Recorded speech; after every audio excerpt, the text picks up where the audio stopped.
শিরোনাম ধৈর্যের জয়। পটভূমিতে হালকা আনন্দদায়ক সঙ্গীত। একদিন এক বনের রাস্তায় দেখা হল খরগোশ আর কচ্ছপের। খরগোশ ছিল খুবই দ্রুতগতির, আর কচ্ছপ ছিল ধীর স্থির।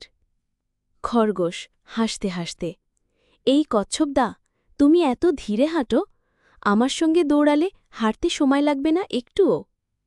কচ্ছপ নরম স্বরে, তবু চেষ্টা করে দেখা যাক খরগোশ ভাই। বপত্রী। পরের দিন নির্ধারিত হল দৌড় প্রতিযোগিতা। বনের সবাই এসে জড়ো হল দেখতে।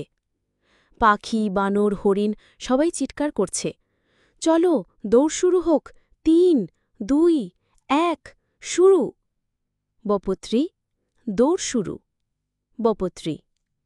খরগোশ দৌড়ে অনেক দূর চলে গেল। কচ্ছপ ধীরে ধীরে হাঁটছে।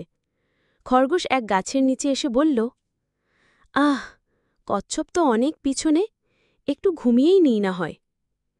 খরগোশ ঘুমিয়ে পড়ে। ব্যাকগ্রাউন্ডে হালকা স্নোরিং সাউন্ড। বপত্রী। কচ্ছপ কিন্তু থামল না, সে এক পা করে এগিয়ে গেল। ধীর লই পায়ের শব্দ। বপত্রী। শেষমেশ কচ্ছপ পৌঁছে গেল দৌড়ের শেষ রেখায়। বন্যপ্রাণীরা উল্লাস করছে। খরগোশ, কি, আমি তো হেরে গেলাম। কচ্ছপ হেসে, ধৈর্য আর চেষ্টা কখনো হার মানে না বন্ধুবর।